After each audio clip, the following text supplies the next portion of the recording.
It's time once again for me to hop into the swamp and talk about one of the grossest bits of drama YouTube has seen in quite some time, with the EDP-445 situation. Last week I made a whole video going over everything, no stone left unturned. I was putting my cock into every briefcase full of information I could find, and now today, only a week later, a lot more has happened, and there's a lot of things that I'd like to follow up on and kind of update, because I streamed all of this, and if you missed the stream, you fucked up, big mistake, you're missing out. And so when I did that, it was still like a developing story, and now we're reaching like the conclusion here, the end of the manga.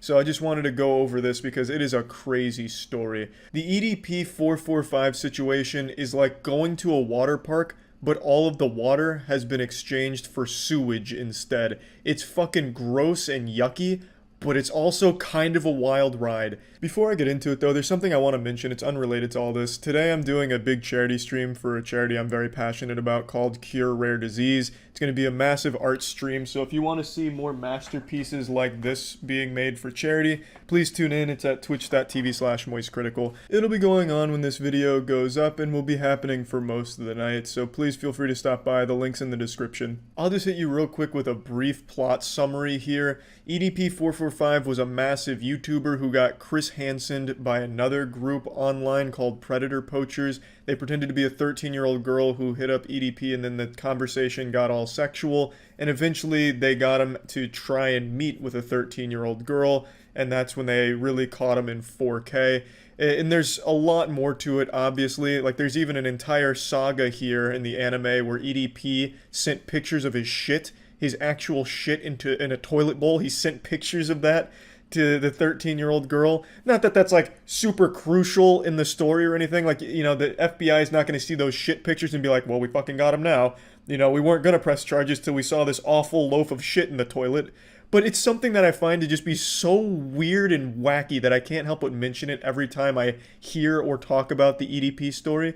Because I've never even heard of someone like sending shit pics. He also does send dick pics too. He plays by the meta, but the shit pics was truly something innovative. But anyway, that's basically just the story. YouTuber gets Chris Hansen and gets caught as a pedophile in a sting operation here by the Predator Poachers. And in most cases, you would expect the person behind this to be someone good looking to do something great for the community, like they did a great act catching a bad person. So you would expect most people would be patting them on the back, you know, patting them on the ass, telling them good game.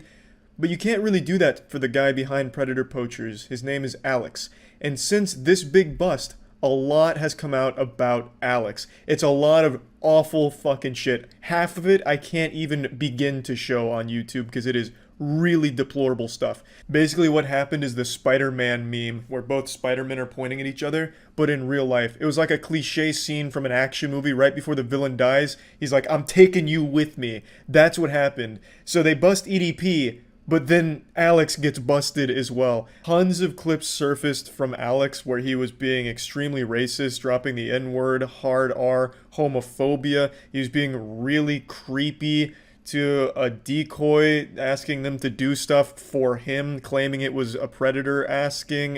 It was really unsettling, disturbing, gross shit. He'd also make jokes about having children in his basement that he fucks. Like, he's a weird, gross fucking guy. And since all of this came out and the story blew up, EDP-445 has been banned off YouTube, and Chet Goldstein has been banned off YouTube. Chet Goldstein was the channel that Alex would use from Predator Poachers for all of the content, and it's unclear whether or not he was banned for all the racism that was on the channel, or really what he was banned for. If I had to spitball a guess, it would probably be all of the fucking racist shit that came out, and a lot of it was on the Chet Goldstein channel. That would be my guess. But I know when I mentioned this during the initial video, a lot of people were mad at me for saying just because the guy behind it's a bad guy doesn't discredit the investigation or the work. And I never said it did. You're just actual stupid brain to think that because this guy is bad, I am now all of a sudden defending EDP. Nobody's doing that. EDP's bad, and so are the people behind it. It was a good thing done by shitty people. It happens. You can still point out the shitty people while still acknowledging the good thing. I don't know why all of a sudden that was controversial to say. And it's still controversial. Like when people point out how awful of a person Chet Goldstein was, people often get met with angry comments saying, who cares? Doesn't matter. Being racist isn't as bad as being a pedophile. But I mean, they're both bad, so you can still point them out as bad. Like, you're just fucking dumb. Anyway, let me show you some of the clips because people were also downplaying the severity of how awful this Chet Goldstein Alex guy was. So let me just show you a little bit. Highly censored, though, because this kind of shit is awful. Dude, you can't say fucking live stream. It's bad. Dude, then we're gonna get offended and report us. Oh, you right. What the fuck is wrong with you? This guy just said racist creep. Ugh. Where are you, black? Yeah.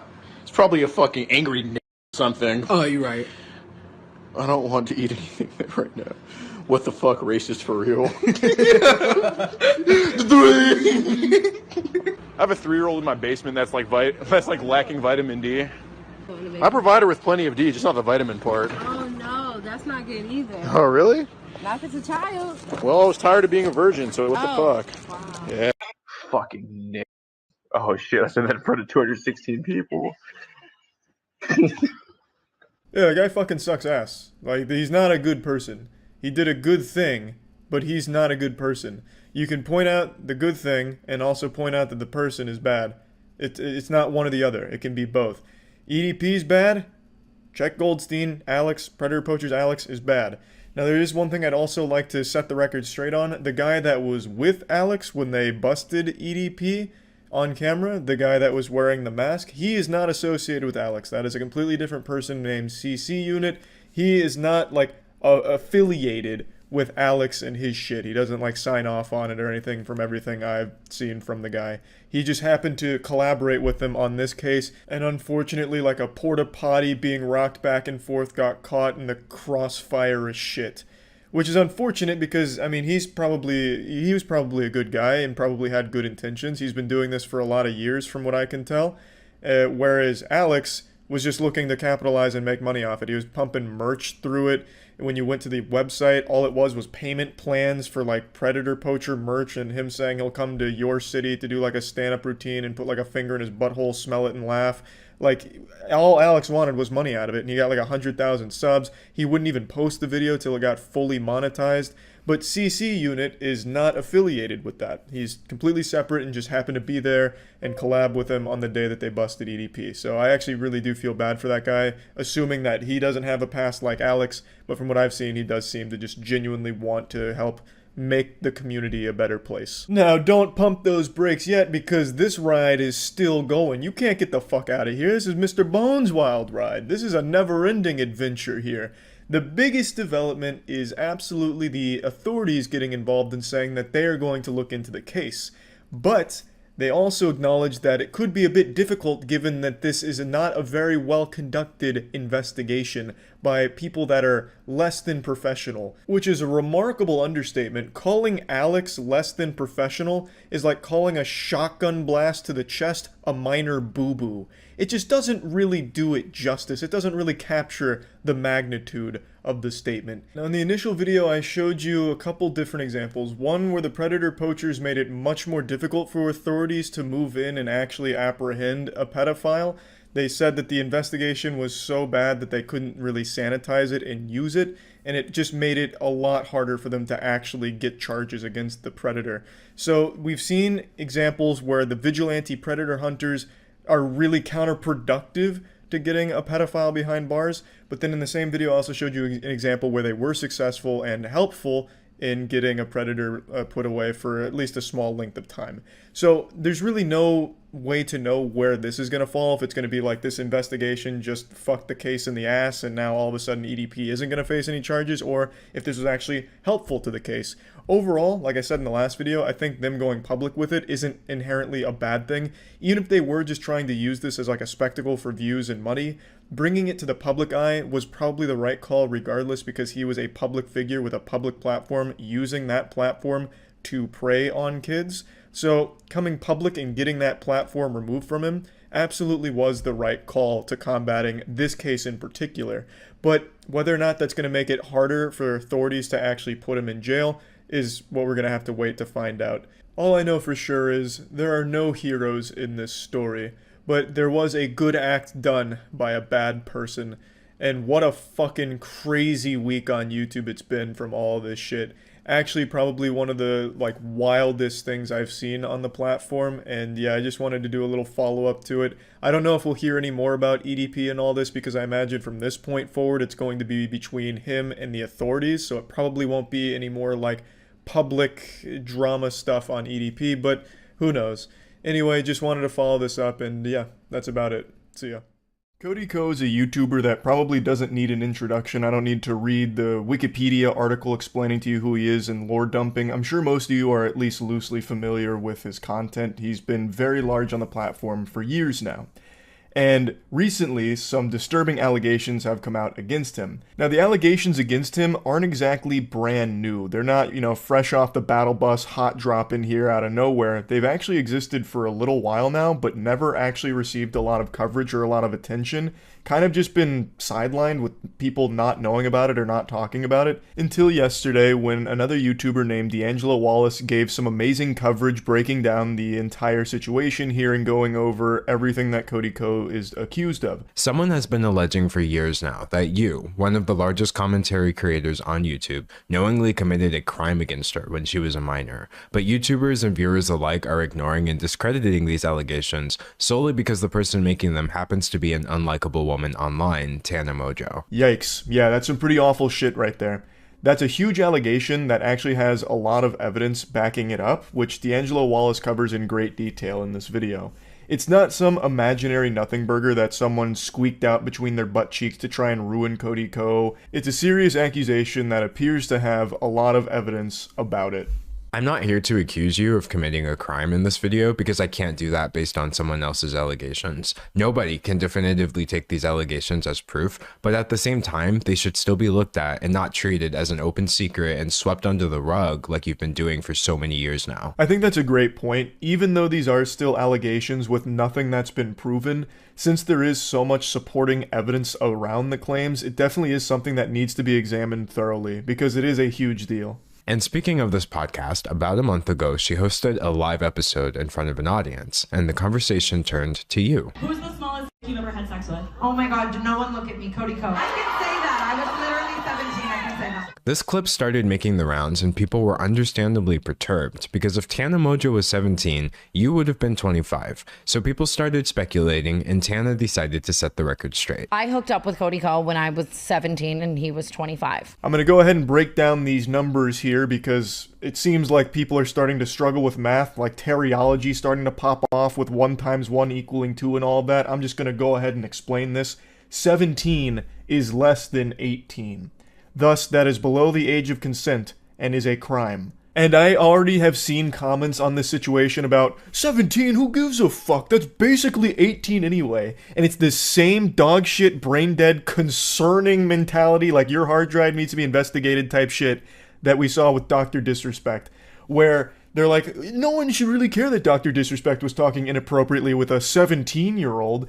Even though, once again, you absolute fucking Cro-Magnon, there is no evidence that Dr. Disrespect ever talked to a 17-year-old. Not even he said that. It has only ever been stated as a minor. Everyone around Dr. Disrespect never mentioned 17. It's actual delusional Fantasyland Narnia type shit where people are trying to defend him by saying it was actually a 17-year-old, 364 days old.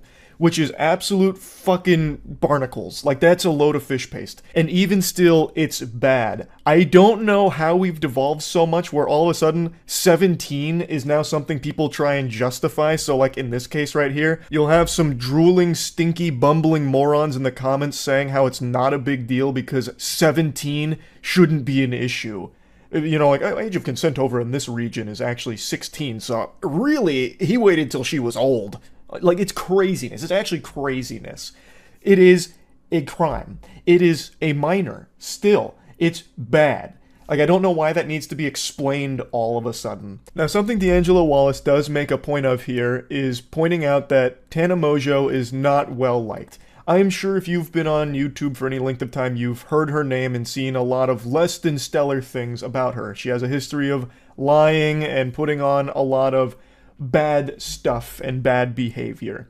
However, when it comes to this claim, this doesn't appear to be something that she's just lying about for clout to try and elevate her platform on the back of Cody Ko's good name or anything like that. This is a story that's been told even a few years in the past about this situation here. So this isn't something that she just pulled out of thin air. This is actually an allegation that has existed for a long time that is only just now starting to surface. She claims that not only were you fully aware of her age at the time, but someone even tried to stop you and you went ahead anyway. There was a situation with Gabby Hanna at a Playlist Live where she pulled him aside and told him like, yo, she's 17. And then we still went and hooked up. To be clear, 17 is under the age of consent in many states, including Florida, where Playlist Live used to take place. So this means that Tana Mongeau is accusing you of statutory rape, and she's not trying to hide that. This isn't just some crazy tea.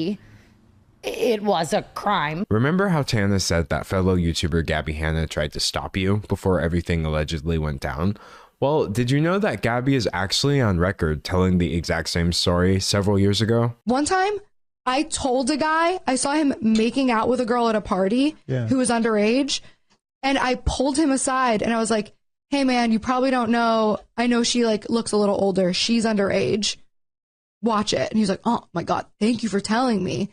And then he turned that. This is really, really bad. Really, really bad indeed. Pardon my potty mouth here, but this is fucking disgusting. Like, this is by far the most compelling piece of evidence presented because this is a completely separate third-party individual coming forward now with the same story years ago. Exactly how Tana described it. Finding this clip was huge. I don't even know how it was unearthed. Huge props for finding this ancient artifact because apparently it had been scrubbed from like everywhere. I don't even know how you would have even gone about finding something like this, but I really think it is an important piece to this story. It's a very strong piece of evidence, and it should hopefully showcase that this isn't just something Tana is making up on the spot for attention or anything like that. This is something that has been talked about for years. There's a lot of comments that get shown in the video with people shitting on Tana for bringing this up, like, oh, this is prehistoric. Why would you ever bring this up now? You just want attention, you absolute harpy.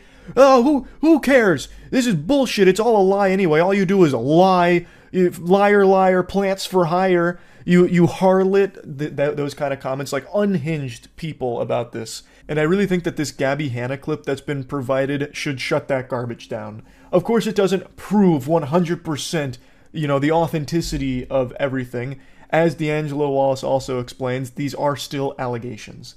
But that is a pretty substantial piece of evidence there that should at least show why this needs to be talked about and should absolutely be addressed directly by Cody. People make accusations all the time, specifically regarding things that are very difficult to prove or disprove, unfortunate as that may be. But when somebody makes an allegation and they say they have a witness, and that witness can be found telling the exact same story years before any of this came out, that's not something I can just ignore. In a situation that cannot be proven, corroboration by a third party goes a long way. I'm not accusing you of committing a crime, but even if what Tana says is false, your silence is still grossly incompetent at best. It really is a pretty bad strategy here. This isn't something John Madden would draw up in the playbook. Burying his head in the sand and hoping that the storm blows through doesn't exactly work in a situation like this. I mean, I guess it has up till this point since so few people were aware of it, but now that it's being talked about more and more, I do think that he's going to need to come forward about all of it. There is quite a bit of time in the video dedicated to the community's response to the allegations because it is bad how, viewers have responded to all of this. Basically, and it is a good point that D'Angelo Wallace made, because Tana Mongeau is widely disliked by the broader YouTube audience, when she was the one putting these claims out there, people attacked her, dogpiled her for saying things like this. They jumped on her like she had just, killed a puppy in front of them. People responded to her in the worst possible way with these allegations. And Tana made a really good point where she said if this was any other YouTuber she was talking about, one that wasn't as highly regarded as Cody, the response would be completely different, where she'd be getting sympathetic messages and support for coming forward with her experience. But because it's Cody, it's been a biblical smackdown in the comments against her, which is just like a crazy response to something like this. I mean, there were some lunatics there, like genuinely hateful people saying like the most misogynistic shit you could find in the comment section about this because she dared come forward with her experience and talk about that situation. Now again, yes, they are allegations. Nothing has been proven, but there is a lot of evidence here that should at the very least get a response from Cody Ko about all of this. And it's not like he's not aware of what's happening. As pointed out in this video, he is seemingly censoring his YouTube comment section. And now you're choosing censorship. On your YouTube channel, where you've been pumping out content nearly every day now, I couldn't find a single comment on your last video about this situation. Not even one. Comparing that to the comment section on your Instagram, where every single comment I saw was about this, it's clear that you're heavily censoring your audience on YouTube. I actually went and checked this myself because this is a Lego build that you can follow along with at home. I went to his latest upload and clicked newest in the comment section because surely you'd see some now after this is being blown up into a huge story. But even when filtering on his newest upload by newest comments, I still only found a couple of comments that referenced this. So it really does seem like it's being heavily censored in the YouTube comments. Because with how big the story is, you would expect a lot of them, especially when you look at his Instagram. But somehow, nothing on YouTube? Yeah, that's very suspicious. That definitely smells like he is censoring the comments there. So it's not like he doesn't know what's going on here. Tana also said that he had reached out at some point kind of about this, saying like, are we good? So it's not something that he's just unaware of, and that's why he hasn't addressed it. D'Angelo Wallace also points out how he's responded to things in the past, like he paywalled an apology for like an old clip that surfaced where he was using a slur. So he's talking about like the history of responding poorly to situations that Cody finds himself in. And then he brought up this, which I'd never heard of. Not many people know that you've already lost fans over an eerily similar topic. You used to frequently feature and promote your college friend Colby Leachman in your videos, until it came out that during your school days, Leachman's university put him on probation for, as a United States District Judge would later put it, the non-consensual videotaping of a sex act with another student, showing the video to other people, lying to the police about the video, and behaving horribly to that individual and at least one other woman. To make matters worse, the woman in the video also alleged that Leachman drugged her before the recording and that she hadn't actually consented to anything at all. You had this man in your videos. You were telling us to follow him on Instagram, and at some point you did wise up, so he's no longer part of your content, but he still seems like he's very much a part of your friend group. From the continued hangout since then to inviting him to your wedding just last year, people are under the impression that you're best friends with someone who, at best, committed an illegal sex act and at worst is an alleged rapist. And no matter how many times people rediscover this information over the years, you refuse to say anything at all. That is baffling to me.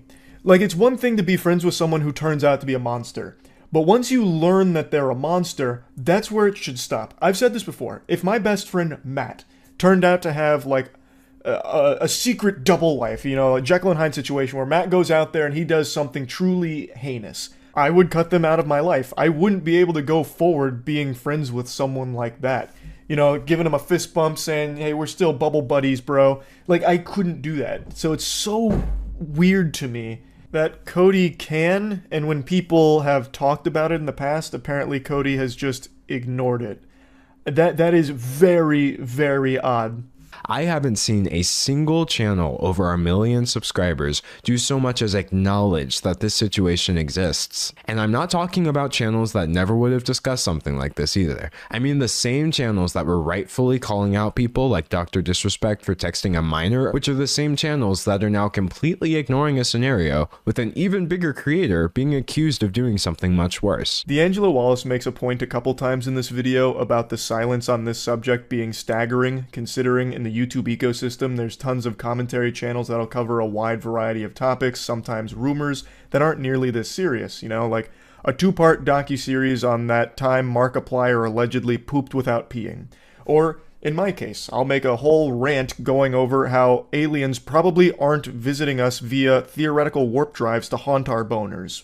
And yet, somehow, a story that's this serious just slips through the cracks and didn't have many people talking about it until very recently. So I'd like to at least take a quick moment here to explain why I hadn't covered it. Now, I did hear the whispers about this Cody Co allegation about a week ago now, where someone in stream chat had mentioned, hey, have you heard what Cody Co apparently did with Tana Mojo? And on stream I asked what they were talking about because I hadn't heard shit about that. Eventually another chatter explained that I could find more information about it on Reddit because a conversation was starting to develop around those allegations, so I made like a note of it and then went to bed. The following day I got home pretty late and then went to follow up on things from the previous night, because sometimes during stream I'll make like tabs about what people are telling me to look up. I don't do react content on stream or anything anymore, so if it's like a video that people are recommending I check out to get caught up on something or whatever, I'll make a tab for that video and then watch it when I get back to the following day. And when it came to the Cody Co thing with the Reddit post, by the time I got to it, it was deleted. So I kind of assumed that maybe the claims were just baloney, and I didn't see a whole lot of chatter about it. I saw a couple of tweets that loosely talked around it, vaguely, and I just didn't look into it deeper than that. And I recognize now that that was a mistake, so I'm sorry for that.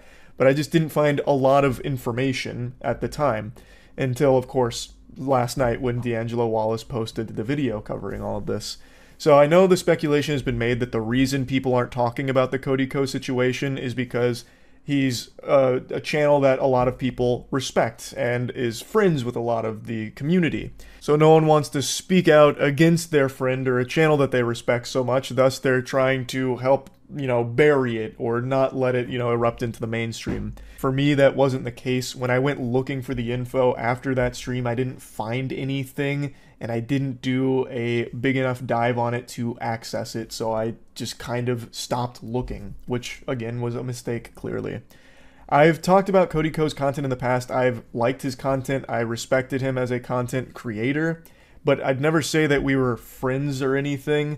I went on his podcast one time, and I think we only ever talked in Twitter DMs once as well. We weren't exactly like inseparable friends, the best of pals and buddies or anything. Like, I imagine if we walked by each other in a crowded mall, we'd do one of these to each other, and that'd probably be the end of it. This isn't some kind of story that I was avoiding or anything like that. I just truly didn't do enough digging on it because, as D'Angelo Wallace does mention, this story has been pretty successfully buried for the most part, where a lot of people just weren't aware of it, and I didn't do due diligence to become aware of it. But luckily, D'Angelo Wallace did, and created this great video going over all of it. So I wanted to talk about this because obviously it's a very serious situation. Cody Co absolutely should come forward to explain all of it, and if there is another side to this story, tell it. If it's wrong, set the record straight. It's a very upsetting story here that at the very least needs to be addressed by Cody publicly. This can't be another paywalled apology situation or anything like that. This should definitely be something that he comes forward and actually talks about. So yeah, that's really about it. So yeah. Yesterday, Ava Chris Tyson of the Mr. Beast crew had a ton of evidence surface about horrible behavior with how they communicated with minors, as well as a past of really disgusting shit. A lot of people are calling the Season 7 writers of 2024 internet drama lazy because they're reusing a similar plotline. A lot of people drew comparisons to Dr. Disrespect recently being outed for talking inappropriately to a minor. There are tons of screenshots to showcase exactly what was being said to someone who was between 13 and 14 years old at the time, and it's fucking gross. It's completely unacceptable. Some of them were just public tweets right under everyone's nose. So Ava Tyson was an adult at this point. Lava was a child. And saying things like, I posted some fire nudes for you, please no share, and then other shit like, but not $5 pathetic JK kissy face, they seem to communicate a lot, even sending Snapchats. So here's one that says, coming for America, and then goes on to talk about being in a group chat and everything. And I've seen a lot of people try and cope and deflect saying like, oh, it's just edgy jokes, people are blowing this out of proportion. What a bunch of fucking nonsense. That's a load of hooey. That's dirty barnacles. That's ridiculous. Under no circumstances should an adult be communicating with a child in any inappropriate manner whatsoever. Edgy jokes between an adult and a child are still fucking gross. That's not like the slam dunk defense that some people seem to think it is. Under no circumstances should an adult be in a group chat with a bunch of children sending coming for America pictures. Like, that's still bad. That's still horrible. That's still really fucking weird. From what I can tell, most of the screenshots and a lot of the compiled evidence comes from this YouTuber, Prism42. This seems to be where most of it started, and since this video dropped, there's been a lot more screenshots that have come out with all kinds of really bad things that were being said to or about minors. I've only shown a couple here, but there's quite a bit more, and they're all just as bad, if not worse. Like, for some reason, Ava Tyson had a habit of calling a 13 or 14-year-old daddy.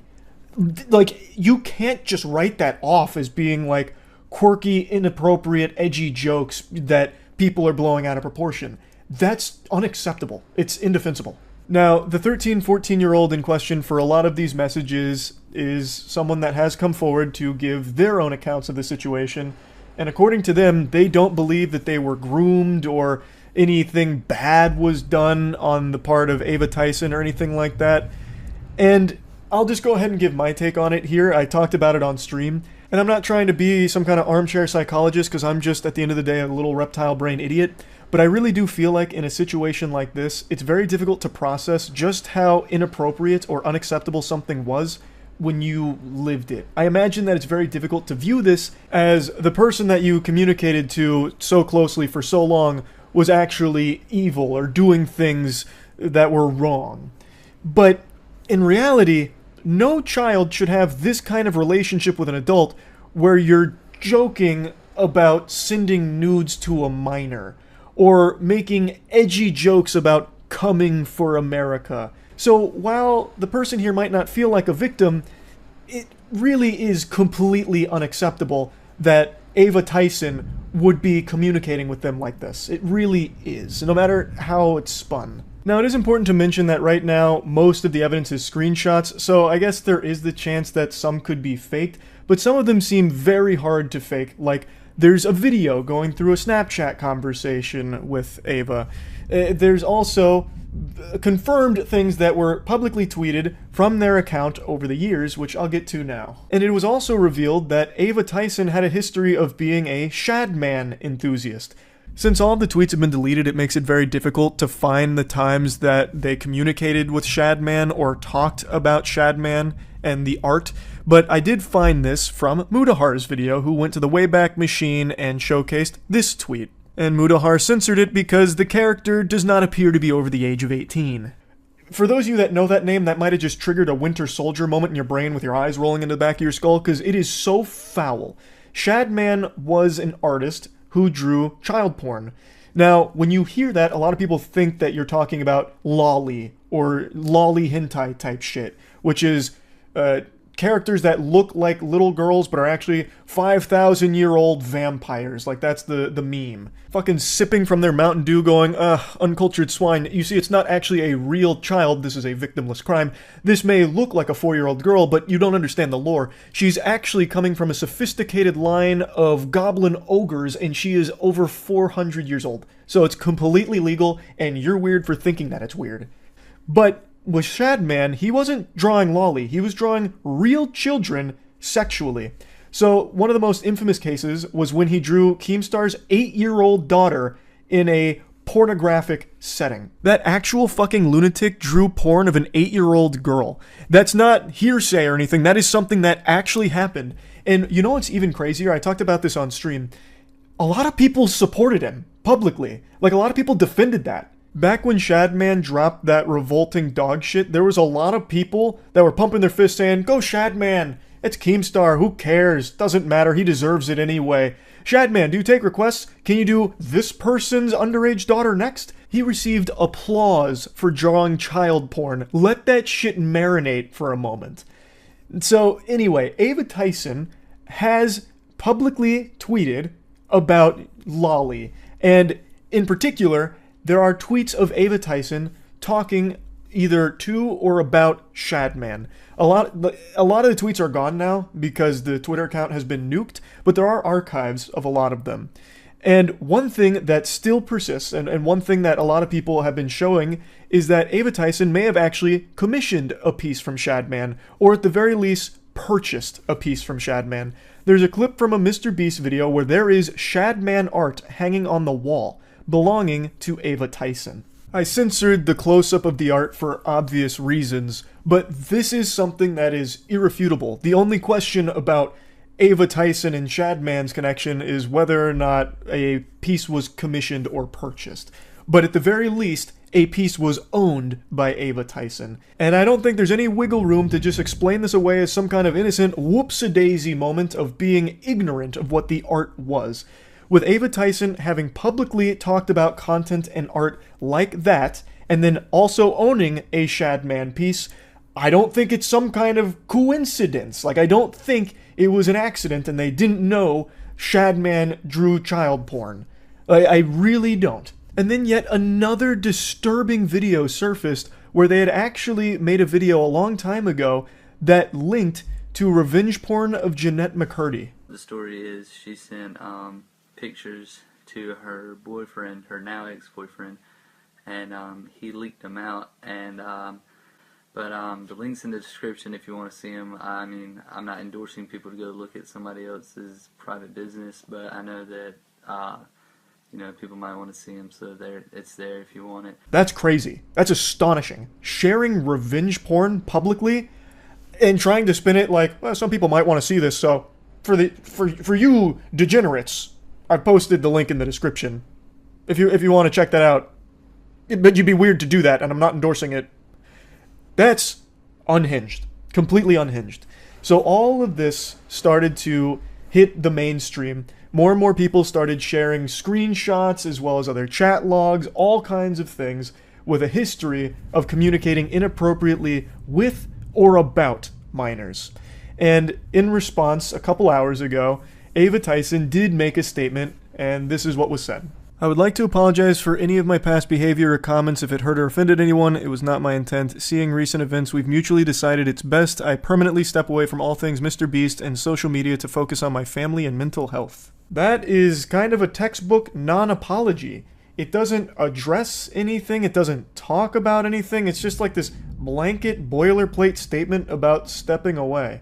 There's no denial of anything, no claims that some of the information is false, made up, fabricated, a lie, a fib, a bunch of malarkey, nothing at all. You would really think that if any of the information was wrong or faked, that would be one of the first things that Ava Tyson would want to set the record straight on. But that didn't happen. Even if it was something like needing more time, I really feel like that would have been expressed in the statement, saying, need more time to talk about all of these things that are incorrect. But again, that's not there. So they're assumed to be all correct at this point, and they're indefensible, the things that have come out here. As I was rendering this video, Ava Tyson dropped more tweets claiming that no one was ever groomed, and then states that the victim vocally supported that that's false. I again, already told you my feelings on that. I really don't think a child who has this kind of relationship with an adult would ever really recognize just how inappropriate it was because it became so normalized to them, which it never should be. It's a horrible thing, and there really is no excusing it in my eyes. Going further, there's an apology about unacceptable social media posts and then saying that it was edgy jokes and that it was unacceptable humor, that it's like a thing of the past and it's been misconstrued into things that didn't happen, and then not wanting the accusations to impact hundreds of people who work at Mr. Beast, which is why Ava Tyson has stepped away. I just don't think you can write off a lot of those social media posts as edgy jokes or edgy humor when you actually owned art from an artist who draws child porn. That's not a joke anymore. Haha, bought some child porn art. Like, that's not exactly side-splitting comedy. Like, I don't really think you can just go ahead and hand wave that as being edgy and like old humor that you've grown from. And then some of the tweets about it and like requests, what's the joke? Like, what's the punchline of that? I really don't think you can just say, oh, it's just edgy jokes that are blown out of proportion. Sorry if people are offended by it. Like, that just doesn't really work to me. As of right now, there's been no response from Mr. Beast or anyone else on the team about all of this. So it remains to be seen whether or not Jimmy or anyone else on the team knew about these things or what's going on there. But as of me making this video, there's still no response yet. So this whole situation is obviously horrible.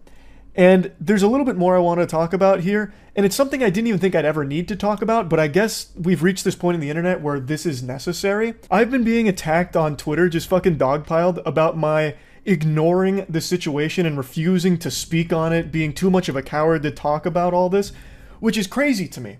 And then people saying like, oh, where was the same energy for where was the same energy that you had for Dr. Disrespect here? And it's crazy that I even have to talk about this. So last night during stream, this story was still breaking. Things were still coming out about this story. And I talked about it on stream last night.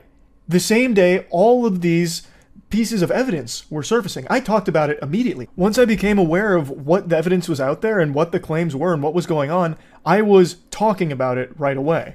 And I even posted a video that is highly edited and short, nice and concise, about the whole bare bones of the situation and my thoughts on it for the second channel, so that way even if you have the biggest brain rot and can't focus on a video for long, you can still finish that whole video and see just how bad this whole Ava Tyson situation is. So I talked about it immediately, but Twitter didn't see that video, and the ones that did wrote it off as, oh, he's only going to put this on his second channel because he's afraid to put it on his main channel. He didn't do that for Dr. Disrespect. He was like that with Dr. Disrespect. You are provably wrong. All you had to do was activate a few fucking neurons in your noodle. Check my Dr. Disrespect video. I posted it at, I think it was 9 p.m. on June 22nd. June 22nd is when my Dr. Disrespect video went up. The allegation against Dr. Disrespect was on June 21st. So what happened is, that allegation came out. I talked about it on stream. Dr. Disrespect made a statement as well the same day that I talked about on stream. Then the following day, almost a full 24 hours later, I made the video talking about it. And in this situation, it is the exact same timeline. I was talking about it as everything was unfolding. I even had a video go up on the second channel going over everything that was coming out, and now I'm making the full video about it 24 hours later. It's the exact same speed and same energy as the Dr. Disrespect situation. And the main person who started this lightning rod of accusations about me ducking it and refusing to address it is fucking Sneeko of all people. Yo, look out, MoistCritikal is not gonna go talk about the Chris situation because he wants to have the Mr. Beast collab. Bro, you're gonna talk about every other trending situation, Dr. Disrespect, Sneeko, anything that goes viral goes on your main channel. Chris, the associate of the biggest YouTube channel in the world, you do a 4-minute clip on your second channel. Stop coping and be a journalist if you're gonna be a journalist, or just say that you wanna have the collab. Stop lying. Jesus Christ, the fucking drool there is gonna drive me insane. I need to go put on the fucking bathrobe here and give him PTSD or something. What do you mean it is a 4-minute clip? Because I did that so people like you who don't pay attention long enough could see my take on it and also get the bare bones information of what makes it so horrible. That's the reason it's a 4-minute clip on the second channel. It was never going to be the only video I made talking about it. I was always going to make a full breakdown of this because it's bad. It's a horrible situation. So yes, you're right. I do talk about like big trending bad shit like Dr. Disrespect or like Cody Ko most recently. I don't know why people thought I wouldn't talk about this. I knew Cody Ko far more than I knew Ava Tyson. I talked to Cody Ko at length one time on his podcast and then one other time in DMs. Ava Tyson, I met 1.5 times. I first met them after a poker game with Mr. Beast. They showed up right at the end, right before I left. And then at the most recent Mr. Beast video, also right when I got out, Ava Tyson showed up and I talked to them for a couple of minutes. But I never knew Ava Tyson very well. Cody Ko I did, and I still wasn't afraid to talk about how awful his shit was. So I've never been someone to fucking shy away from a bad situation like this just because I know or am familiar with the person that it's about. So I don't know why people thought that that would be the case here. And also, for the millionth fucking time, I'm not a journalist. I'm like the Z-tier stupid journalist, like this actual layman fucking CTE-riddled idiot that reports on stories, and I talk about them usually to make jokes about them. In rare cases, and recently it's been very common, there's serious stories that I am very passionate about delivering and talking about how shitty they are. So like in a situation like this, yeah, this isn't really a story that I joke a lot about because it is serious. When there is a victim who is a child here, that's something to take seriously. But I'm not a fucking journalist. Most of the shit I talk about is the most inconsequential mumbo jumbo ever, like aliens in warp drives, or that recent story about how scientists discovered hippos can fly because they get airborne for a split second, literally like 1/2 of a frame. They're able to get all 4 little legs off the ground. And I talk about those stories and joke about them. It's just talking about shit to joke about it for the most part, except in cases like this, where it is a serious story that I talk about. Now, Sneeko, I hope you're ready for the cold water here, because I'm going to be brutally honest with you. When this story broke, I thought for sure, I would have actually bet money that you would have been some kind of contrarian talking about how this is actually not a big deal and everyone who's pretending to be outraged about it is actually just a hypocrite. Because you have been on this crusade for a while now about not agreeing with the age of consent. So I really thought you'd be talking about how, oh, this is just like Dr. Disrespect, who you ran hard defense for with this imaginary 17-year-old you cooked up in your head based off of one fake email from an anonymous source. And I thought you would be going that angle again, saying like, oh, well, that 13-year-old was probably very mature. Age of consent should be maturity. It's not even 18 in most states. Why do you even believe that? It's because in Hollywood, it's 18, so that gets pushed everywhere. Most places, 16. And if you question that, then they call you a pedo. I believe the age of consent is the age of maturity. It should be called the age of marriage. Age of consent implies that you're gonna have out of wedlock. I think it's better that people get married at 16, 17 than to have a bunch of premarital until they're 30 and they're washed up and then they get jaded and they're on birth control and they have dried up eggs. I think that's better for society. He's so pseudo-intellectual that he actually argues for things that defend pedophilia. That's fucking ridiculous. And when challenged on this, it's even worse. So there's an older clip now, it's quite a few months old, where XQC and Destiny actually challenge him on this right to his face, and holy shit, it's bad. You see how you want to answer the question? You see how he's going to yap and not answer the question? I'm going to ask the same thing when you're done. Go ahead. I just answered the question. I just told you. What was the age? I just told you at a developed age. Sneeko thinks you should be able to fuck 9-year-olds. That's what Sneeko thinks, and he won't answer that question honestly. Or he's going to have to give a different answer, in which case he's updated his morality. He's updated his views, and that's really uncomfortable for him. You don't have an answer to any of this shit, bro. Go back to fucking that fucking corner in London where you're getting roasted by year 1 debaters on fucking Christianity. This is retarded. I don't know what the fuck you're doing in here. Okay, so you can leave the call. I wanted to go talk about this word. I don't want to leave the call. I like hanging out here. I've talked to a lot of pedophiles in the past, so. Okay. Okay, Sneeko, I'm actually curious now. What do you think the age of development is? I just told you. It depends on where you are. It depends on the world. Then at what stage do you think somebody is developed in? What stage of development? Because there's a lot of stages of development. It varies. I don't think it varies on what? I think it varies on the age. It varies on the age? It depends on where you are. You need to have set ages for that. There are stages of development. As a child, an adolescent, you can hear him start to snivel in the background there as he's sucking up snot from his nose, getting cooked, and his brain is fucking overheating, malfunctioning, trying to formulate some kind of response to the easiest question in the world about what he thinks the age of consent should be. He keeps talking about the age of development and then can't even put a number on it. So everyone, please feel free to ask Sneeko what he thinks the age of consent should be if you want to see a human being fucking glitch out and malfunction like an Oblivion NPC. Can't answer the most basic question in the world. That is concerning. You realize how deranged that makes you look, Sneeko? That makes you look like an actual danger to society, that you don't agree with the age of consent and try and argue around it. That's what every pedophile ever that Chris Hansen talked to would do. Like, you're a fucking weirdo. So for you of all people, this fucking putrid vermin, this absolute slimy worm, to have the gall to say that I only care about the Mr. Beast collab, thus this whole story is just relegated to, you'd never use that word's too big for you. This whole story is just put on his second channel where no one's gonna see it because it's safer that way so he can keep the Mr. Beast collab alive. He's afraid, he's a coward for it. He has no problem abandoning his morals and defending blatant pedophilia, brushing it under the rug as long as it means it keeps the Mr. Beast collab alive.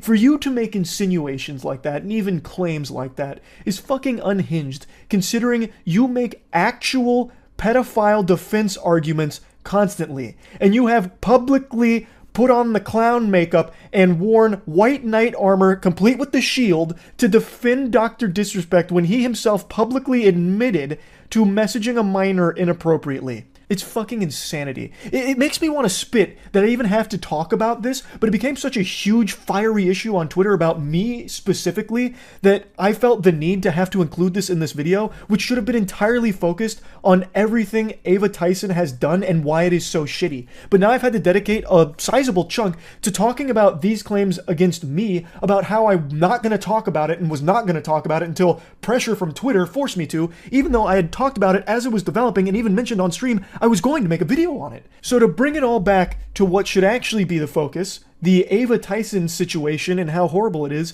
I believe that it is an unforgivable thing that has been done. Talking to minors inappropriately is horrible. And having this kind of continued relationship with a minor where you're sharing edgy and inappropriate jokes back and forth and being in group chats and voice chats with children and saying gross things around them is so weird that it is not okay under any situation. It's disgusting behavior. And publicly supporting an artist who draws child porn and even owning art from that artist and talking about art like that and the revenge porn, all of it is very fucking bad.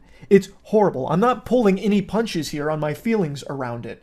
So yes, I wanted to talk about this, and that's really about it. See ya. There are some questions we may never know the answer to. What happens when we die? What came before the Big Bang? Why am I so short? Why did Dr. Disrespect get banned from Twitch at the height of his popularity in 2020? Dr. Disrespect was the face of Twitch, one of the largest streamers on the platform and one of the largest streamers just in general in the world. And out of nowhere, in 2020, he received a permanent ban, with no elaboration from Twitch's side, nor his. Though he has been somewhat vocal about suing Twitch as a result of getting banned, but he's never explained what the ban was for in the first place. So it's always just been this mystery that's plagued the minds of scholars for the last 4 years. A mystery on par with Area 51. And now, last night, there was a new development in this situation. Now, I want to be very clear, these are still allegations here, but a former Twitch employee on a random Friday night just came out and dropped a fucking bombshell claiming that Dr. Disrespect got banned because he was caught sexting a minor using the Twitch Whisper system and trying to meet up with them at TwitchCon. An extremely surprising statement that jump-scared the entire streaming community. Like, first of all, I didn't even know people used the Twitch Whisper system. That in and of itself was a shock. Twitch Whispers is more archaic than AIM and more useless than flavored toilet paper. It hardly functions. It's a joke of a messaging service. But anyway, these are obviously massive allegations against Dr. Disrespect. Now, they didn't provide any evidence or proof of the claims. However, a lot of other parties, like journalists, came forward saying that they had heard similar things from Twitch employees, like their trusted sources had told them similar stories about the reason behind Dr. Disrespect's ban. But again, no evidence has been provided publicly for all of this. Right now, it's just a lot of people saying, like, this is what we heard too. Dr. Disrespect did reply to a tweet talking about it a little bit, saying, "Jake, seriously, I get it. It's a hot topic, but this has been settled. No wrongdoing was acknowledged, and they paid out the whole contract." The vast majority of people were pretty unsatisfied with that response from the doc because it's a bunch of hooey, like mumbo-jumbo legal lawyer speak that doesn't actually say anything.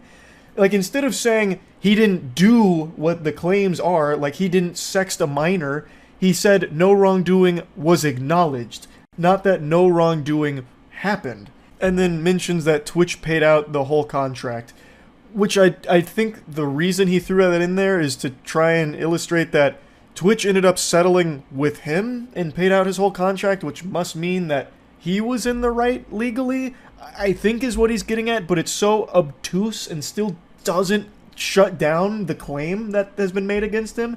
So most people were left scratching their head wondering, well, is it true or not? So about an hour ago, he did make a follow-up tweet here saying, "Listen, I'm obviously tied to legal obligations from the settlement with Twitch, but I just need to say what I can since this is the fucking internet. I didn't do anything wrong. All this has been probed and settled, nothing illegal, no wrongdoing was found, and I was paid. Elden Ring Monday." He definitely provides a little more clarity with this statement. However, I have to wonder what legal obligations have got him like fucking strangled like Homer Simpson around Bart Simpson's neck that are preventing him from just saying he didn't sext a minor if he didn't. He's still kind of talking around it, saying it's been probed and settled, nothing illegal, no wrongdoing was found, he was paid, instead of just like outright coming out with a fucking iron fist saying, this is baloney, this is a load of horseradish, absolute fish paste, that's not true. Whatever this legal settlement with Twitch was in the Thunderdome here, it's prevented him from being able to talk directly about this claim, it seems, which is so fucking odd. Now, I think it's important I mention just how uncommon it is for Twitch to permanently ban a streamer of any size, period. That's more rare than a total solar eclipse. It just doesn't happen often at all. There was a streamer who went live and she goatsied herself directly at the camera on Twitch, only got a 72-hour ban. A year or two ago, there was a streamer who had full-blown sex on stream and she only got a 72-hour ban. There's so many streamers that also have like 10 or even 12 bans to their name and still get to stream on Twitch without issue. So a permaban doesn't happen often, and it certainly doesn't happen often to the biggest streamer on their platform, and Dr. Disrespect was under a big contract with Twitch at the time of his ban. So for them to permanently ban him at the height of his popularity while he was the face of their platform with a big contract from them, it had to be something big. And the theory I subscribe to, and the most commonly accepted theory for why he was banned, was that it must have been some kind of big contract dispute. This time period was a wacky one, quite quirky for sure. It's when Mixer was still around, God rest its soul. It went out with a sad, pathetic whimper, a little wet fart into the wind, but at the time, it was a juggernaut, and it was scaring Twitch.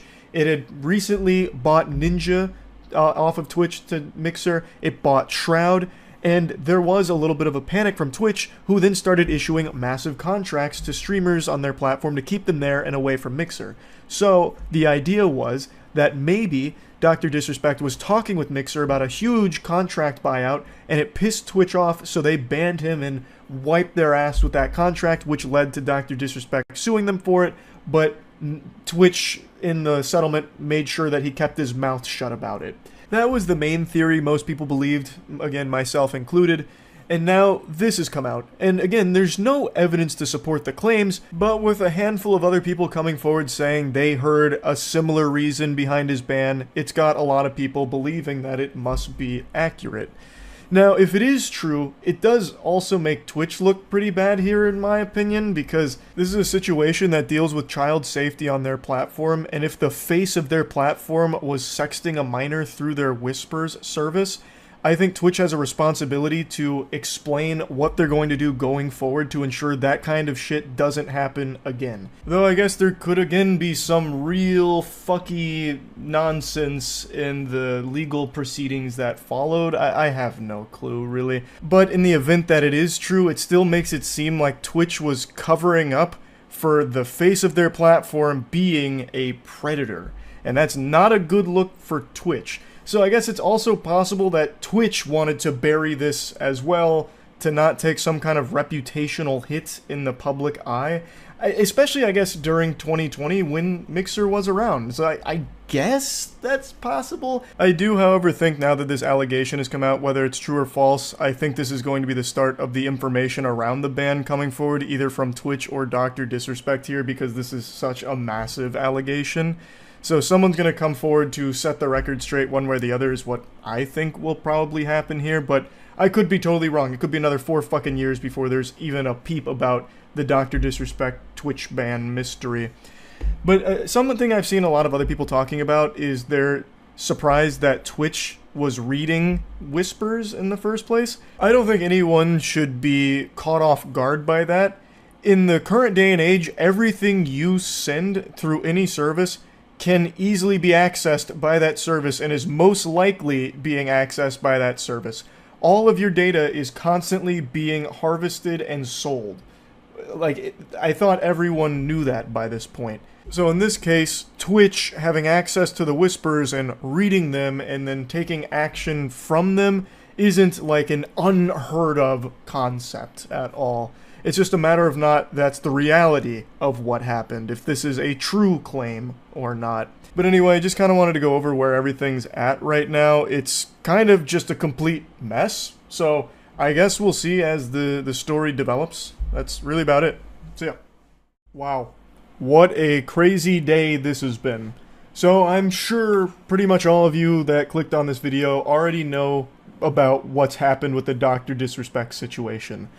To catch you up to speed with the briefest previously on Dragon Ball Z recap, Dr. Disrespect was the face of Twitch. In 2020, he was mysteriously banned from the platform and not a peep had ever been uttered about why. This was a secret more guarded than the Krabby Patty formula. I really thought we'd never know the reason that Dr. Disrespect was banned. I thought that'd be taken to the grave. I thought we'd crack faster than light travel before we ever learned what the reason behind it was. But then from out of nowhere on just an average quiet Friday night, a former Twitch employee dropped a bombshell allegation claiming that Dr. Disrespect was banned due to sexting a minor through the Twitch Whispers service.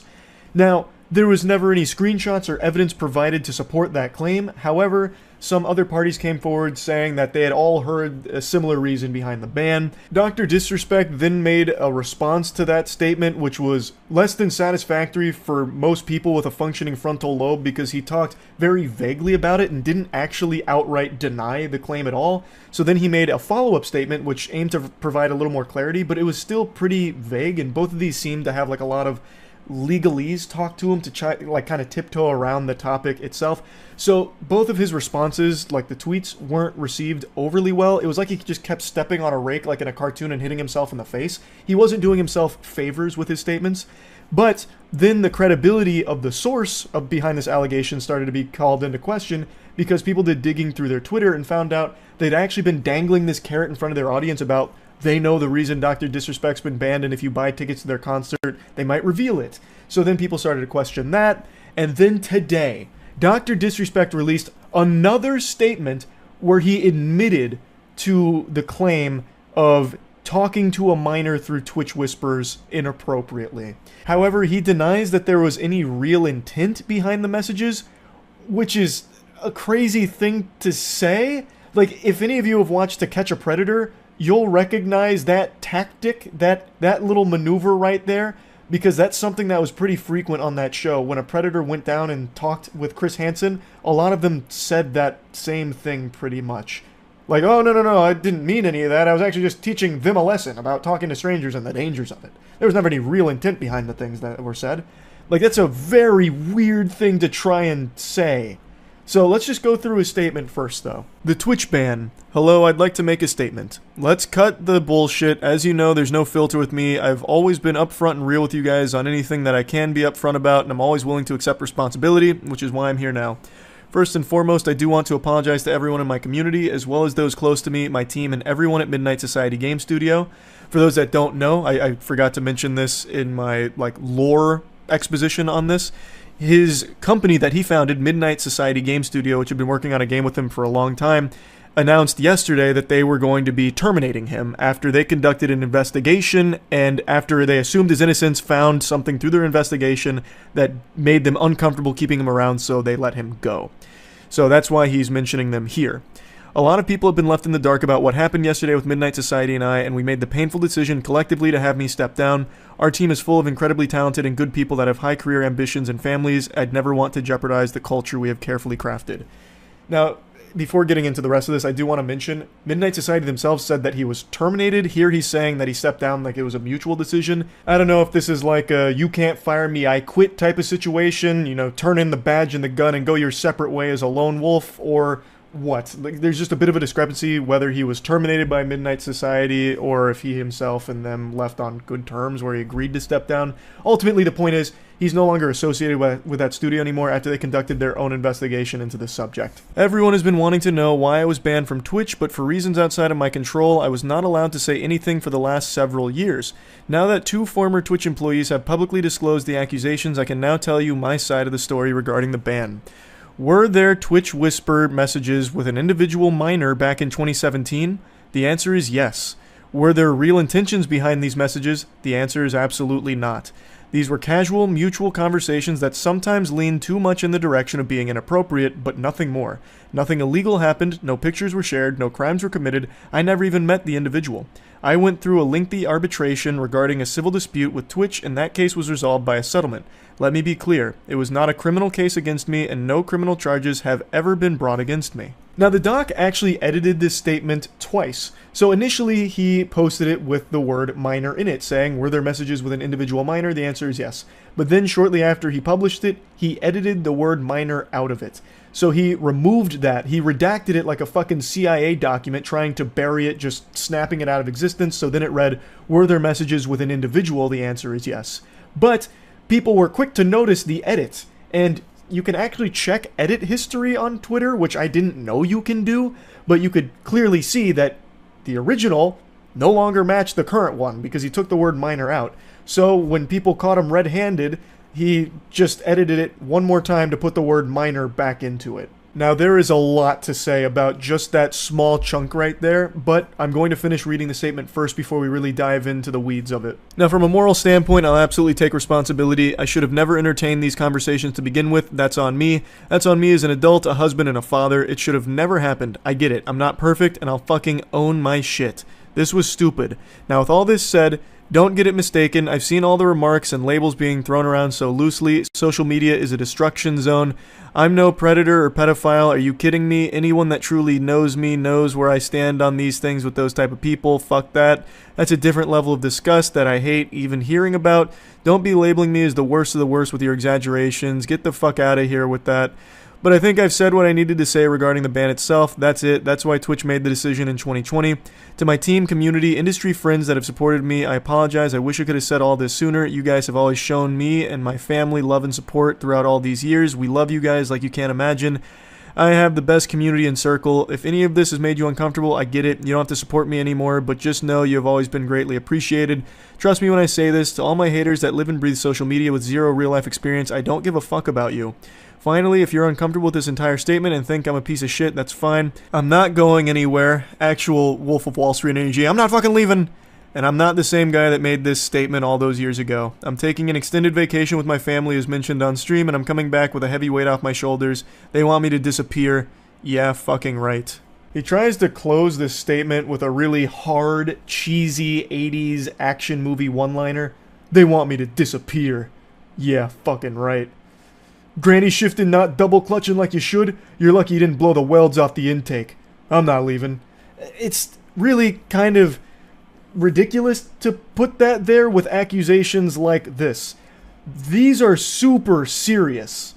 Like, this isn't something people take lightly at all. In his own statement, he has openly admitted to messaging a minor and had conversations that were inappropriate, or as he said, leaned into being inappropriate. Now, what's not clear, and what a lot of people are coping with, is that maybe Dr. Disrespect didn't know the age of the person he was communicating with, but I truly feel if that was the case, Dr. Disrespect would have mentioned that, saying that he had those communications with this person that he believed was of age but turned out to be a minor. I think if that was the reality of that situation, if he truly communicated with someone that he thought was of age but turned out to be a minor, I think he would have mentioned that in this statement, but he didn't. He didn't say that he was under the impression he was communicating with an adult. He just says that he had conversations with an individual minor. He doesn't say anything like, oh, they were actually one day away from being 18, or I really thought they were, you know, in their 20s, or anything like that. And I think if that was what happened, it would have been mentioned here. I really do. But there's no mention of that.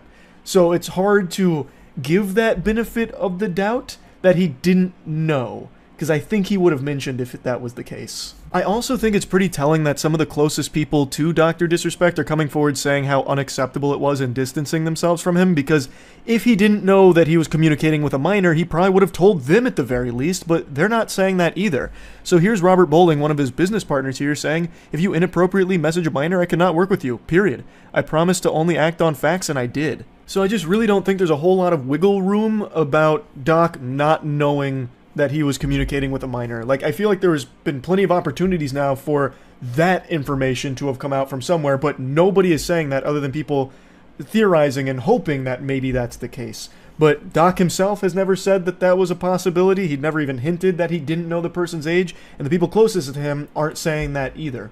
So I really think that it's likely that he did know that, and he still had these conversations that leaned to being inappropriate with someone he knew to be a minor, which is fucking disgusting. Now, there are people still defending this, saying, well, he didn't go to jail for it, so what's the big deal? Can't wait for the next stream, doc. Firm handshakes. Like, there's people that are just dismissing this as not a big deal, which is insanity. I think that is pure lunacy. I can't fucking believe some of what I'm reading here from people that are just writing this off as not a big deal because it's a streamer they like. An adult communicating inappropriately with a minor is bad. Full stop. It's inexcusable. No matter how you spin it, that is a horrible thing.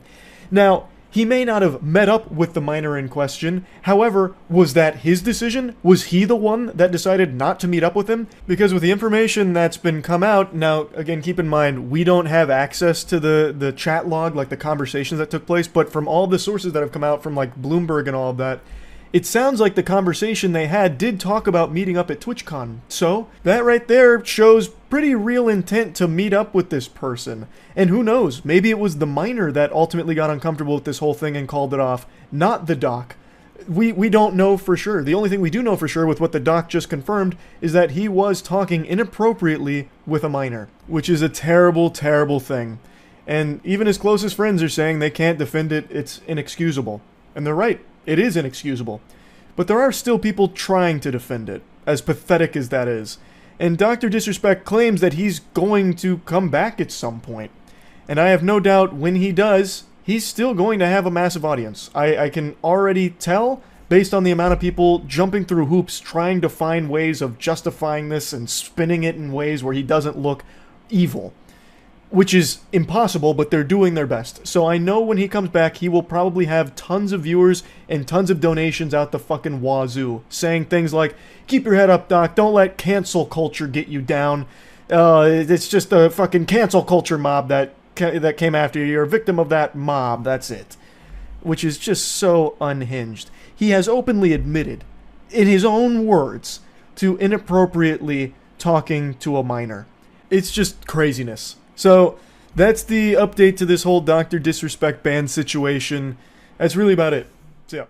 I mean it when I say I didn't really want to talk about today's topic. It's just some medium rare internet beef that I think is just kind of worthless to go over, but so many people keep bringing it up to me that I feel I should at least talk about it to some extent. So I'll go ahead and cannonball into the septic tank and doggy paddle around for a bit. The main topic involves a banned YouTube creator that I'm sure you've all heard of before. His name is Sneako. A lot of people compared him to like a diet Andrew Tate. He recently got banned and he still does make content elsewhere. And recently he started targeting me because I made jokes about his friends on the Fresh and Fit podcast, whom I think are beautiful clowns that do some very silly stuff that is entirely entertaining to make fun of. But Sneako didn't see it that way because he's a very sensitive guy, and he started writing their wieners to try and defend a blatantly outrageous story that one of them told about meeting a basketball player at a party, then being invited by that basketball player to a mansion, and then fucking a ton of girls at that mansion thanks to the basketball player, which sounds like something a Tumblr account would have made up, and ending with, and everybody clapped. It was such a goofy piece of fan fiction, it felt like he was begging to be humiliated and made fun of, so I started throwing some balls at the clown and dunking them in the tank. I made a video talking and joking about it, and Sneako saw this and he wasn't too happy, so he got offended on his friend's behalf, which of course is a very alpha male thing to do. I know Sneako doesn't like that nomenclature, he never calls himself an alpha male and thinks that it belittles him, but his fan base is and has been red-pilled and thinks of him as like a no-nonsense kind of guy who tells it like it is, a man's man. And yet Sneako cries more than a 12-year-old going through puberty and has very public temper tantrums like a child who didn't get the Spider-Man toy they wanted for Christmas. So he was upset because I was making fun of them. He then makes a big rant about me, calling me a bitch, saying all kinds of things. He doesn't really make any points, he just insults my appearance a lot and makes very bold assumptions about me not going outside and shit like that, which of course has nothing to do with anything I was saying, nor does it debunk any of my points. Not that I was even really making points, I was just making jokes about a silly fucking story, and he's taking it as if I just gave a TED Talk on monogamy, because for some reason he somehow gets lost in like this Winter Soldier episode, like this delusional fantasy, where he starts making a statement on monogamy, which of course had nothing to do with the video I made. I'm not gonna say names. Someone texted me. He's in a monogamous relationship. This is his girl.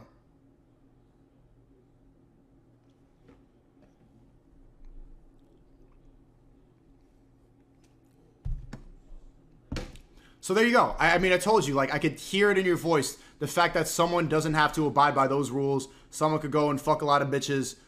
That it's so foreign to a lot of people's ideas, because when you get brainwashed, when you get told that monogamy is the answer. What the fuck are you even talking about? What does this have to do with anything? What does bringing up a picture of me and my girlfriend have anything to do with anything that has happened? And where is monogamy even coming from? You're fighting an invisible enemy right now. You're fighting ghosts that aren't real. Like, none of this had anything to do with the video itself of me joking about a stupid fucking story that this guy told.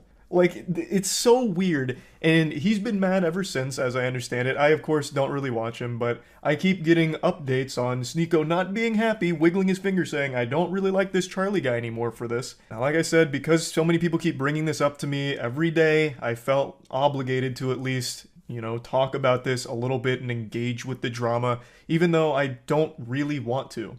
What I do want to talk about, though, is the Black Friday Moist Global merch sale, baby. A lot of great merch on MoistGlobal.com is a lot of money off right now, so go to MoistGlobal.com to get some fucking beautiful items, and we even have some really fun, goofy ones that are in stock right now, such as this wonderful Happy Coat, which is kind of like a bathrobe. It's fantastic. And we also have some Yu-Gi-Oh! Inspired designs available right now as well, which are just fun items, and once all of these are sold out, they won't be restocked, so if you're at all interested, go to moistglobal.com, the link's in the description. I'm gonna keep this on for the rest of the video. The only thing I'm missing now is a cigar, so really get into character here. I'm gonna go ahead and talk a little bit more about this. I'm pretty familiar with Sneako, probably more so than a lot of his more modern fan base is. I first became aware of his content when he got mad at me a couple years ago because I was criticizing a movie called Cuties. For those that don't know, Cuties was a movie that went to Netflix, and it was basically just softcore child porn. It was a movie that focused on twerking and a coming-of-age film that used real children in real positions of, like, sexualization, where during, like, a twerking contest, they'd have cameras that would go, like, right into their ass and zoom in. It was fucking disgusting stuff. And I made a whole video talking about how fucked up it is that not only does it exist, but Netflix has promoted it and it's on their service. Regardless of what the intention was or what the message aimed to deliver from the director, it completely missed the mark. By using real child actors and doing the things that they did in the film, it became a movie that was only enjoyed by legitimate, real, self-admitted pedophiles. And I made a video talking about how gross that whole situation was, and Sneako made a response to it saying that the outrage around this film is misplaced and it's actually a good movie.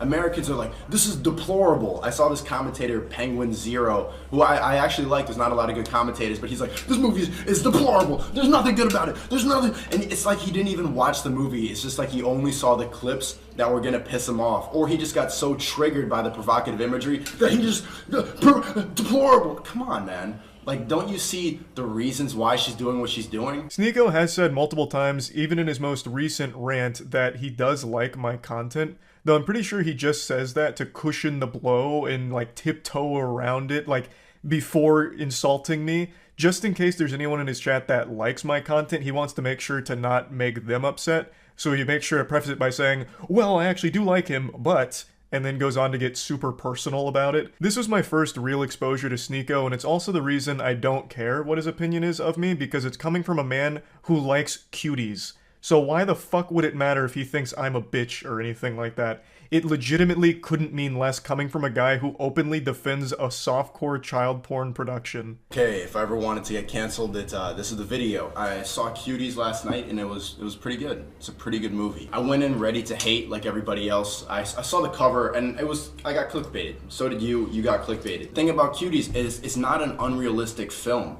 Like, yes, it shows children in a sexual way, but this is not unusual now. And the people who are really mad about this aren't Gen Z. Now, the reason I'm showing this isn't just to debate a multiple-year-old Sneako video that he completely ate shit on and had the worst possible take of with this whole cutie situation. The reason I'm showing this is because I haven't liked him since I saw this side of him. I was aware that he made other content, and apparently some of it was pretty good a couple years back, but once I saw this video, it just showed me a really weird guy who it seemed like really just wanted to be contrarian for the sake of it and makes terrible points in defense of this film for some reason. Like, even in your own video, you openly admit right there that yes, it sexualizes children. Full stop, that's not okay. That's a problem. Like, this girl, at one point, she takes a picture of her vagina and posts it on Instagram. Kids naturally just rebel. I like this movie because it's extremely provocative, but it's realistic. A major criticism of this film was that it's child porn, that they were just showing these kids and that it's gonna bring a bunch of pedophiles in. I don't think so.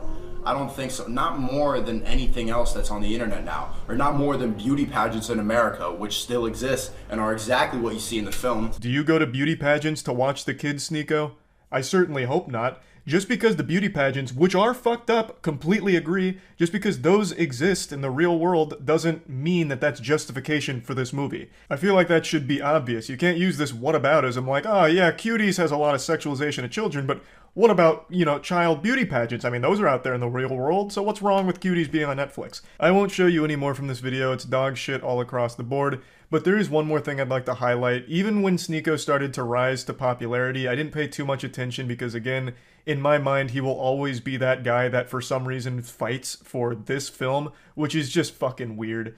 So he's always just been kind of a weird person to me that I don't pay too much attention to, but I couldn't help but take notice of one of his more recent viral clips where he openly defends getting cucked. So I wanted to break this down, like, because this was, imagine seeing the girl you love, like, get fucked. You love her?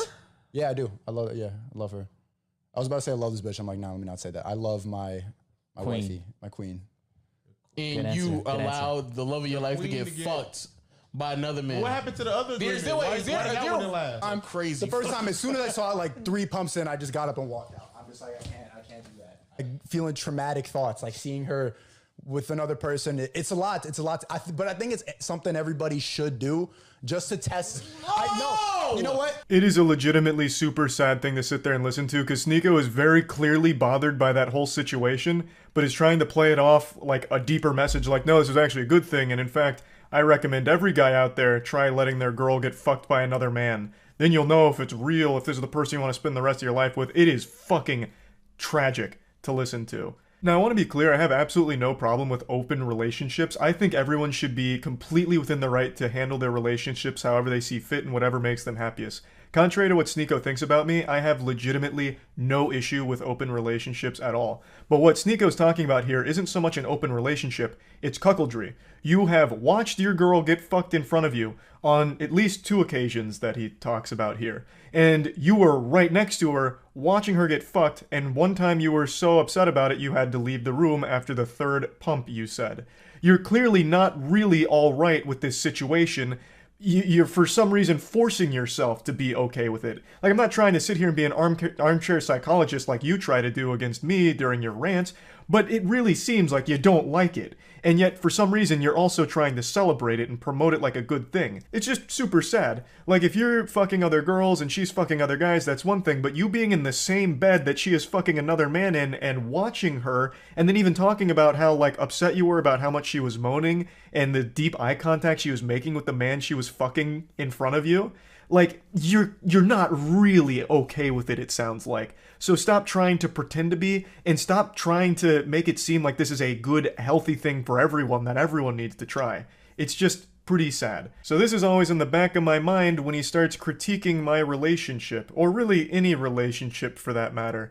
Like, what really gives you the right, especially when you're clearly in a very complicated situation in your own mind with your relationship? So, like I said, I didn't really want to talk about this, but he apparently keeps shitting on me and making a big hoopla about it, and people keep bringing it up to me, so I felt like I should at least address it in some capacity. So this is me talking about it, and that's about it. So yeah. Hey Sneeko, does this outfit look familiar? This is the same thing I wore last time I took you over my knee and spanked your bottom with some discipline, and I'm happy to report that these are back in stock, and a lot more, at MOISTCRItikal.com. Last time I talked about you, I used you for a merchandise push as well, so might as well stick with tradition. I bet just seeing me in this attire again has just sent you on a full-blown Winter Soldier episode with your eyes rolling into the back of your skull as you're experiencing post-traumatic stress disorder, because the first video I made on you offended you to such a high degree that you have not stopped whining since. It's already been 3 months, can you believe that? How time flies. You started shit with me by insulting me and my girlfriend out of nowhere, so naturally I responded by making fun of you in return, and showcasing the reasons why I don't respect you. But unfortunately I failed to calculate just how much of a sensitive fucking loser you are, because this hurt your feelings to such a high degree it's become like an Armageddon in your brain. 3 months you have continued to melt down about this. The day after I posted my response, he went on stream and had a huge unhinged tantrum and meltdown about the whole thing, and then he sent some of his viewers over. So I was joking with them, saying like, oh, you guys must have just stopped the cuties watch party over there at Sneako's stream, right? Welcome, cucks, that kind of shit. And it got really under his skin in a big way, so he started dancing around with the gun and threatening to come shoot me. So he kept saying, oh, you're in Tampa, right? I'll come see you, waving his gun around and dancing. You wanna watch my clips? Watch my clips. Watch my clips. You want me to watch your clips? Watch my clips. These are the only clips I'm watching, you were? Now the reason he keeps saying watch my clips while threatening me here is because during the stream I couldn't watch him live because he just kept shouting slurs. So I said, watch my clips to see what I was saying about you. I had to communicate via Twitch clips. And I'm sorry to be that guy, this is like the grammar police of guns, but he's a fucking imbecile, you absolute buffoon. What you have there is not clips. These are mags. They're mags, not clips, you absolute fucking dummy. The same way that this is also a mag. They're all mags. Stop saying clips, you look fucking stupid here. Anyway, sorry for the gun anatomy lesson. He was very upset, so he was threatening to come shoot me, beat me up, all of that, because I hurt his feelings, and it's been festering for quite some time now. 3 fucking months. You love to bitch about how everyone's canceling you. These soy boy NPC bots are all canceling you. It's all you do. You treat the teenagers in your Discord like they're your goddamn therapist. Just going in there to complain about the invisible boogeyman canceling you again, shaking your fist at the clouds. I also love that you treat this Discord server like it's your PR team, so you have them work on your responses on Twitter because you're not witty enough to come up with anything on your own. You have no ability to banter. You can't insult anyone. Anytime you're pushed, all you fall back on is one of 3 things: soy boy, bot, or NPC, and that's it. You never deviate from this path. Which is ironic, because you're like literally a sheep. You have 3 programmed responses. You're like the absolute worst character, side character in an MMO. It's pathetic.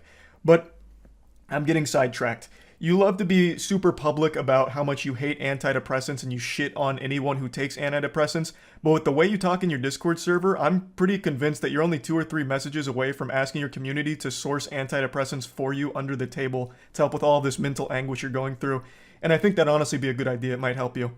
But I'm putting the cart before the horse here. How did we get to this point? Well, I made that video about Sneako, and I fully planned on that being the only time I ever talked about this asshole. I really did. All I wanted to do was highlight why I personally don't respect him. I know a lot of people criticize me for not tackling his points, and to that I say, bah humbug, this fucking goober didn't make any points. All he did was insult me and my girlfriend. He insulted me and my girlfriend because I made fun of one of his friend's blatantly fake stories. He resorted to childish name-calling like, I'm ugly, and I don't go outside. That's not making any points. Like, what am I supposed to debunk there? No, actually, my mom thinks I'm handsome, and so does my girlfriend, so you're wrong, factually wrong. There's nothing to debunk. The whole point of the video was highlighting why I don't respect him. I'll go ahead and briefly give you a previously on Dragon Ball Z lore recap to bring you up to speed on the points I was making for why I think he is a pathetic piece of shit, and his opinion holds no value in my eyes. Is because he publicly defends Cuties as one of his favorite movies. Cuties was a Netflix film that used real child actresses in sexual situations, so they sexualized real children. A fact that Sneako himself acknowledges, but writes off as being okay because it's realistic, because in the real world children get sexualized. I'll say it again, regardless of what the intention of the film was, they missed the mark because what ended up happening is they sexualized the child actresses. That is a problem. Full stop. Even if the message was supposed to be the opposite, they still ended up contributing to the very problem they were speaking out against. I saw Cuties last night and it was pretty good. It's a pretty good movie. I went in ready to hate like everybody else. I saw the cover and I got clickbaited. So did you. You got clickbaited. The thing about Cuties is it's not an unrealistic film. Like, yes, it shows children in a sexual way, but this is not unusual now. And the people who are really mad about this aren't Gen Z. Imagine claiming children in sexual positions is clickbait. Yikes. That's rough. You admit that the children were sexualized. That is bad. Okay? That means the movie failed in its mission. I don't know what you don't get about that. But regardless, I'm not here to just keep hammering home the same points. Another thing that I talked about for a reason I don't respect him is because he battles with his own sexuality. He is very public about how he used to go to these swinger parties, I think he says 4 in total over the course of like 2 weeks, where he watched his girlfriend get fucked by other men. Even telling the story of how he was literally in the bed watching his girl get fucked by a different man, moaning intensely, and it was traumatizing. Yet he recommends that everyone should try it at some point for some reason. Because this was, imagine seeing the girl you love, like, get fucked. You love her? Yeah, I do. I love her. I was about to say I love this bitch. I'm like, no, let me not say that. I love my wifey, my queen. And you allowed the love of your life to get fucked by another man. What happened to the other agreement? Why did that one last? I'm crazy. The first time, as soon as I saw like 3 pumps in, I just got up and walked out. I'm just like, I can't do that. Like, feeling traumatic thoughts, like seeing her with another person. It's a lot. But I think it's something everybody should do just to test. You know what? So my point with this was, why is this the guy that's lecturing everyone on their relationships, shitting on people's relationships, when he himself is in one that makes him very upset and he can't come to terms with it? Now, if he's open about being a cuck and happy and proud to be a cuck, that's fine. But he's not. It makes him mad every single time. So why the fuck is this insecure guy the one that's the moral authority on healthy relationships all of a sudden? That was the point of me bringing up that clip. Now, that was basically the whole video. I summed it up real quick. All I pointed out is I don't respect his opinion because he defends a movie I consider to be child porn. I think any film or any production that has real children being sexualized should be classified as child porn. That's how I view it. Maybe your definition's different, but that's how I personally view that kind of content. So him defending that was beyond reprehensible to me. And him being very public with his cuckoldry and how scarring it has been, it should be a lesson and an example that he himself is not great when it comes to relationships and all these things. And I posted that and it made him extremely upset and he hasn't stopped fucking crying about it for 3 months. So, fast forward to 2 days ago. I was streaming a MOISTCR1TIKAL tournament and I went up to go to the bathroom. I had to take a shit. It was a double flusher. So I was on the toilet for quite some time and I saw a Sneeko post that he's posted quite a few times now and I thought, you know what? Fuck it. I'm not doing anything else right now on the porcelain throne. I'll play in the pig pen. So I did. For 3 months now, Sneeko's had this adorable little collage that he made that looks like it's straight out of a 16-year-old girl's diary with pictures of boys from her class that she doesn't like. All about people that have hurt his feelings. This is his wall of shame for people that have insulted him online. What's even sadder about it is he purposely leaves out people that he's afraid of. So Turkey Tom, for example, made a whole video talking about Sneeko and how pathetic he is. And Sneeko tried to talk a big game to him, even challenged him to a debate, which Turkey Tom accepted with jubilation. He was ecstatic. And then Sneeko kept ducking him, ghosting him. So he leaves Turkey Tom off of this list because he's afraid to actually talk to him. And he also leaves off quite a few other people, but the most notable other one that is comical for the absence is Brandon Buckingham. Brandon Buckingham is an internet content creator that Sneeko lied about for a long time, and they had a lot of beef, and Brandon Buckingham actually challenged him to a fight. And Sneeko is very fearful of him. We'll get into that more in depth in a moment, but I just need to set the stage a little bit here with this collage. So after seeing this for the 100th time in the last 3 months, I finally just said, holy shit, you pathetic, sensitive, soy little worm. I made fun of you for watching your girlfriend get fucked by numerous other men and also insulted you for defending child porn. That's not cancellation. That's just spitting on you for being a pitiful, sad cuck. And this puppy really blew up on Twitter in a big way. Now, I will say it again. What I did and what I am doing right now is not canceling you, Sneeko. I am insulting you. I am making fun of you. Something that you were supposed to be a huge proponent of, right? Wasn't like one of your big things like bullying needs to be brought back. So now that I'm making fun of you, what, all of a sudden now it's off limits, now it's canceling? You have become the SJWs that you criticize so much. I don't know how you don't realize that.